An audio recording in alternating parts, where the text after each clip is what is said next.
नमस्कार, मी doctor Aparna. Healthy life या YouTube चॅनलवर आपणा सर्वांचं खूप खूप स्वागत. आज आपण मनासंबंधी बघणार आहोत. या मनाला शरीररूपी जो रथ मानलेला आहे त्याचा लगाम मानलेला आहे.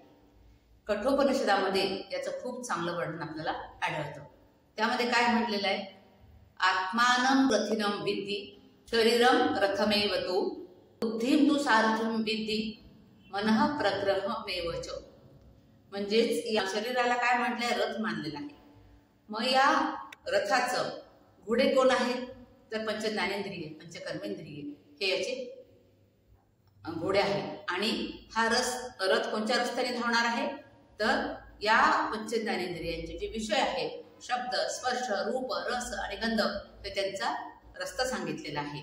आणि या रथाचा शरीररूपी रथाचा लगाम व्यवस्थित असेल तर ते घोडे वेळेवाकडे धावणार नाहीत, सैरावैरा धावणार नाहीत. आणि या मनावर कोण कंट्रोल करतं? तर ती बुद्धी कंट्रोल करते. आणि मग या रथाचा स्वामी कोण आहे? तर या सर्व जीवनामध्ये सुख दुःखाचा उपभोग घेणारा जो जीवात्मा आहे तो या रथाचा स्वामी आहे. म्हणजे आपल्या लक्षात आलं असेल, या शरीररूपी रथाचे मुख्य कोणते घटक आहेत? एक म्हणजे तो रस्ता म्हणजे विषय, दुसरे घोडे म्हणजे पंचज्ञानेंद्रिये पंचकर्मेंद्रिये, एक तो लगाम म्हणजेच मन आणि त्या मनावर नियंत्रण ठेवणारी बुद्धी, आणि त्या रथाचा मालक म्हणजे आत्मा जीवात्मा. हे पाचही घटक या शरीररूपी रथाचे सांगितलेले आहेत. या सगळ्यात महत्वाचं म्हणजे तो लगाम. मनरूपी जो लगाम आहे तो जर व्यवस्थित असेल तर ते घोडे वेळेवाकडे धावणार नाहीत, सैरावैरा धावणार नाहीत. म्हणजे पंचज्ञानेंद्रिय आपल्या ताब्यात ठेवण्यासाठी आपल्याला मन ताब्यात ठेवणं गरजेचं आहे. आणि या मनाबद्दल काय सांगितले आहे? संकल्प विकल्पात्मक आहे असं सांगितलेलं आहे. आणि या मनाचं काम चांगलं होण्यासाठी त्याला बुद्धीची मदत घ्यावी लागते. आणि बुद्धीबद्दल काय सांगितलेलं आहे? निश्चयात्मका बुद्धीही. म्हणजे या मनाचा निश्चय होण्यासाठी आपल्याला बुद्धीची गरज लागते. मनुष्याची बुद्धी म्हणजे विवेक जागृत असेल तर आपलं हित नेमकं कशात आहे हे ओळखून विषयांकडे धावणाऱ्या मनाला आपल्याला वेळीच रोखता येतं. म्हणून आपली बुद्धी सुद्धा योग्य तो निश्चय करणारी असली पाहिजे.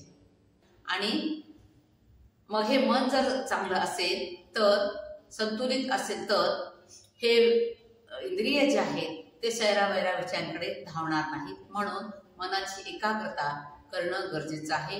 मनाची चंचलता कमी करणं गरजेचं आहे. त्यासाठीच आपल्याला योगाभ्यास मदत करत असतो.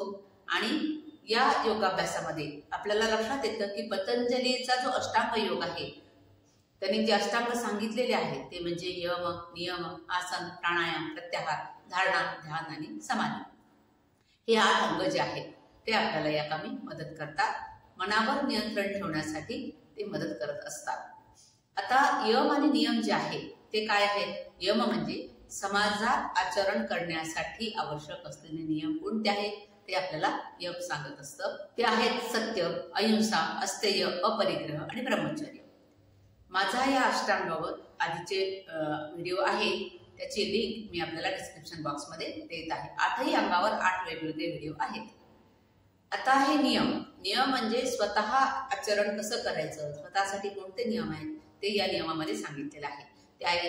त्यामध्ये शौच, संतोष, तप, स्वाध्याय आणि ईश्वर प्रणिधान हे 5 नियम सांगितलेले आहेत. यांचं जर आचरण व्यवस्थित केलं तर आपल्याला एक नियमाने आपण जगू शकतो. आणि नियमाने जगणं, समाजामध्ये कसं जगायचं, स्वतःसाठी कसं वागायचं हे जर आपण या यमनियमांचा आधार घेऊन आपण वागलो तर नक्कीच आपलं जीवन चांगलं जगू शकतो. आणि आपलं मन सैरावैरा यामुळे भटकणार नाही, म्हणून आपल्या ताब्यात राहील. तिसरं आहे आसन. आसनामुळे काय होईल की तुम्हाला सरळ बसण्याची सवय लागेल. मग प्राणायामामध्ये श्वासावर नियंत्रण केलं जातं. तस्मिन् सती श्वास प्रश्वासयोर गती विच्छेदः प्राणायाम. श्वास प्रश्वासाच्या गतीकडे लक्ष या प्राणायामामध्ये दिलं जातं आणि त्यामुळे मनाला नियंत्रित केल्या जातं. त्यानंतरचा अंग आहे प्रत्याहार. प्रत्याहार हे आधीचे बहिरंग आहेत आणि नंतरचे धारणा, ध्यान, समाधी हे अंतरंग योग त्याला म्हटलं जातं. आणि प्रत्याहार हा दोन्हींना जोडणारा. तर हा प्रत्याहार म्हणजे विषयांना त्यांच्या म्हणजे इंद्रियांना त्यांच्या विषयांकडे न जाऊ देता त्याला आतमध्ये नेणं म्हणजे अंतर्मुख होणं म्हणजेच काय तर प्रत्याहार. यामुळे मनाची चंचलता कमी करता येते. मग धारणा म्हणजे एखाद्या गोष्टीवर मन केंद्रित करणं, ध्यान म्हणजे त्या गोष्टीवर सतत लक्ष केंद्रित करणं आणि मग ध्यान एकदा जमायला लागलं की आपोआपच समाधी अवस्था येते आणि कैवल्यावस्था प्राप्त होते. तर असा हा अष्टांग योग. या अष्टांग योगाचा जर आपण आश्रय घेतला, हा योग अंगी करण्याचा प्रयत्न केला तर आपण या मनाला ताब्यात ठेवू शकतो. आणि मन ताब्यात ठेवणं खूप गरजेचं आहे.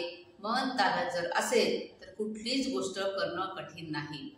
म्हणून हे मन जर ताब्यात ठेवायचं असेल, तर शरीररूपी रथ जर आपल्याला व्यवस्थित चालवायचा असेल तर मनरूपी लगाम हा आपल्या व्यवस्थित हातात असला पाहिजे. त्याला धीर सोडता कामा नये. तो संतुलित अवस्थेत असला पाहिजे. त्याला व्यवस्थित आपण कसं पकडायचं हे आपल्या लक्षात आलं पाहिजे. तर हे जे घोडे आहेत, पंचज्ञानेंद्रिय रूपी घोडे आहेत, ते सैरावैरा धावणार नाहीत. तर मन काबूत ठेवण्यासाठी आपल्याला या योगाभ्यासाचा आश्रय घ्यावा लागतो. त्याचबरोबर आपलं मन शांत कसं राहील इकडे आपल्याला लक्ष द्यावं लागतं.